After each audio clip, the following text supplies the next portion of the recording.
So in Final Fantasy XIII, the Argyle Steppe was pretty much the only place in which there was something to do. How much do we think that's going to have changed? I've got a lot of money on, not much. Well, I don't know. Surely there must still be stuff to do here. I mean, besides meaninglessly advancing the plot and collecting trinkets. Also, I've just noticed the episode name up at the top. This episode is apparently called Oathbrand, the Storm. Am I missing some symbolism here? No, actually what you're missing is quite literal. Oh. There is a dragon that is eating the flan off of the plains, and it sucks them up, and they call it the Storm. I see. I thought it was literally talking about all those clouds that are everywhere. Oh no, that's the other gimmick for this area. Yeah, because those weren't here before. Those clouds. Okay. Like, I gotta get this one or there'll be nothing else to eat. Really? I guess you have to be a hunter to tell. What is Mog? Mog is a skeleton. Let's introduce ourselves. Sure. Is he? Yes, Mog is a skeleton right now. What the fuck skeleton is that? Well, it's a Moogle skeleton, obviously. Right. We should talk to those people. Well, Moogles are fucked up. What's going on? That's all I'm saying. And let's hurry before those Chocobos decide they need to So, stretch their legs. this area is presumably still big and expansive and now has the most annoying music from the entire Final Fantasy XIII soundtrack playing over it. Yeah, this area is... It's not as big as it was in 13, but it is still a pretty hefty size. There's a lot to it, and if you're willing to hang around for a while, you can just shatter the game over your knee at this point, but we'll talk a lot more about that in the next video. Oh yeah, there are some farmables here, which I guess given the context is fitting. Anyway, this is the game beating us over the head with the idea that in order to progress we have to do some side quests. Are you saying we're going to have to interact with this sudden new civilization of hunters that sprang up in this place? You know, like that wouldn't be every player's first instinct anyway? Well, see, the thing is, you can't... There's only one person in this village you can actually talk to, so... I don't know why they did that. It was like, you have to go and do the side quests, except there's only one person you can do side quests for. It's the only person you can even talk to. Yeah. Used to be a Final Fantasy game would have towns where you'd show up and, you know, there would always only be one thing that would actually advance the plot, but they would sort of somewhat organically guide you towards it through all of your various interactions that were possible for all the other people who were there. And then they took that out with 13, and then people were like, bring back towns! And then Square Enix were like, okay, we'll bring back towns. But only instead of actual towns, what we got was this.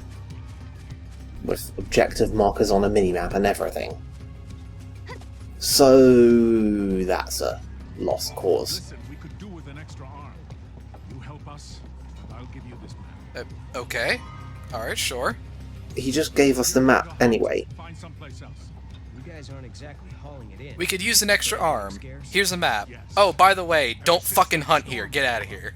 These lands were Yeah, what? game before that. Friends went to I think it's possible that this whole area slash plotline slash civilization as single character-ish thing might have not been thought through very well. So, you want to know what brought on the storm? My friends are out there assessing the situation. Oh, but wait, but you know what? I'll tell you what's going on, but wait, you're not a hunter. Don't look so surprised. She's right, you know. Really? Ugh. Then you wouldn't mind course. if I put you to the test. Let's see what you can do. We've been getting harassed. I mean, I guess we should have expected it. It's not a modern JRPG without somebody being like, oh, you want me to do a thing, but I must test you, so go and do this menial thing for me. All of a sudden, what are they after? And then I will know that you are worthy. Right. Let's go exterminate some. So, We should stay goblins. somewhere in this area, I guess. Yes, goblins. Fucking goblins. You don't understand, man. It's like a goblin infestation here. I mean, it would have like seemed a little bit self-aware if they've had it literally be rats. Although they kind of already played that one in Final Fantasy XII, so I mean, fuck it. Without the Chocobos, Like we can't there's your counterexample right there. Final Fantasy XII literally started with you hunting rats arbitrarily in a sewer to prove yourself and rank up. And yet, they made it work with the tiniest amount of actual authoritative effort. They made that work. Also, despite this, this whole place being a village of hunters, you are not allowed to ride any of their chocobos. That makes total sense. Right? That would be silly. Why would we be allowed to ride their chocobos? I don't know. Unlike all those other chocobos that we definitely own. And I think it's possible that they might just be skeptical re our ability to ride that chocobo. But I'm getting ahead of myself. So, you said that there were enemies here. Well, you implied that there were capturable enemies here that could break the game. Are any of them actually interesting to fight, or are they just broken? Sort of. This is not one of them. The Silver Lobo will cast poison on you, and that's about it. It's another wolf-type enemy. It dies before you get to stagger it. It does make an okay saboteur, if that's your thing. Saboteur and synergist monsters are the closest thing this game has to, actual interesting capturable monsters. Being as how they are pretty much the only way that you can get most of the really good saboteur or synergist abilities. Also, you left a corner of the map unexplored. It's okay, we'll be back there. You're a bad video gamer. Bad.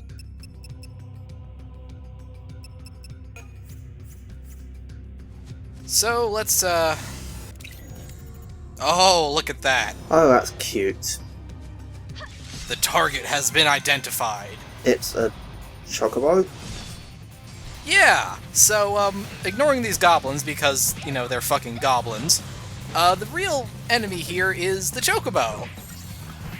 They are actually kind of dangerous. Well, let's not say things we can't take back. It's not an especially dangerous fight, but the chocobo is by far the most dangerous thing here. For the most part, he sits back and he throws Aurora, and then he comes up and punches you in the face a few times. But regular chocobos they make okay commandos. They have really doofy animations, but otherwise they're just... Oh, we can't hold that against them.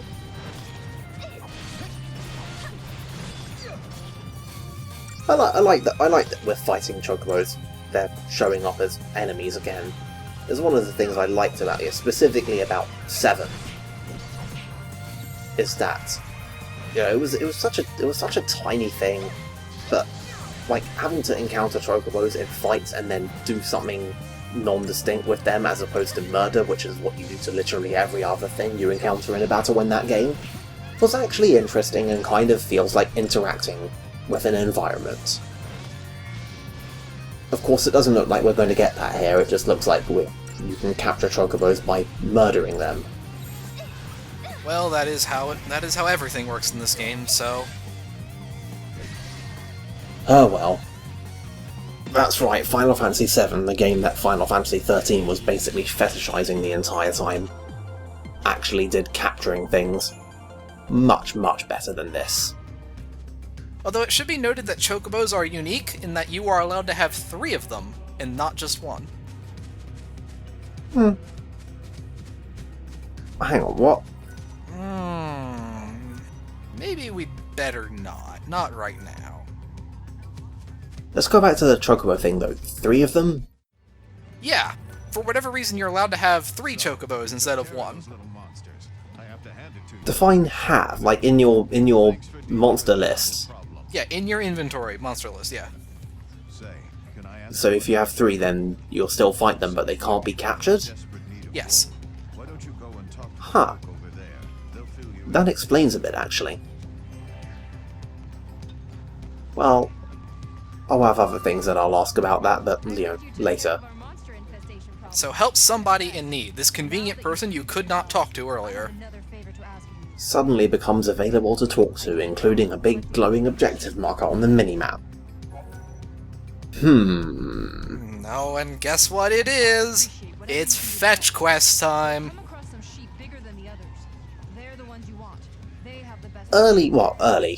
By early here, I'm gonna, limit myself to, SNES, maybe PS1 era JRPGs, were actually a little bit astounding in how much apparent variety they offered, despite the simplicity of the engines involved.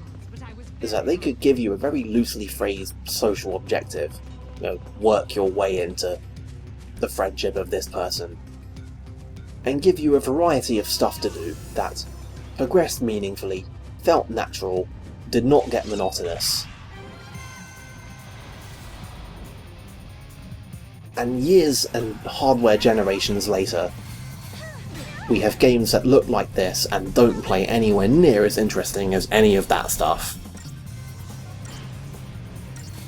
In case you can't tell, I'm kind of on a bit of a downer today. Must have something to do with E3 being so imminent. So, the Ver is very... I mean, there's really not much to say about him. He's really similar to those guys from 13 that just kind of flew around and chomped you. That might be because he is literally a palette swap of those things. Well, maybe not literally a palette swap, but you know what I mean. Everyone knows what palette swap means in a JRPG. Yeah, of course, and he is pretty dangerous, though. I mean, as you saw, he just did 500 damage to our defending Sentinel. You can imagine what that would do if we were just out in the open like we are right now. No, let no one said that this game can't surprise you. Also, note the point at which I forgot that I, for whatever reason, made Sarah by fucking Sentinel here. Yeah, what? Why do you even have a paradigm with a Sarah Sentinel in it? Why would you do that? I don't know. Sure, you can eventually reach the point where just through sheer force of numbers any character can become somewhat competent at every role, but we are nowhere near that point yet. I think the reason I did it was like Noel has like a couple more levels in Medic than she does, and it was like, whatever. It doesn't really matter. Like a character who's bad at any of the other roles will just simply not accomplish very much, but having a bad Sentinel do sentinel-y things is extremely dangerous, because they will provoke everyone. They'll be like, hey, over here, attack me, and then the enemies will be like, okay, and then you'll die. Sentinel's a really bad job to be bad at. So, yeah, if you get into a battle near these guys, they run away from you. That's nice. I'm sure you can see where this is going. Oh yes.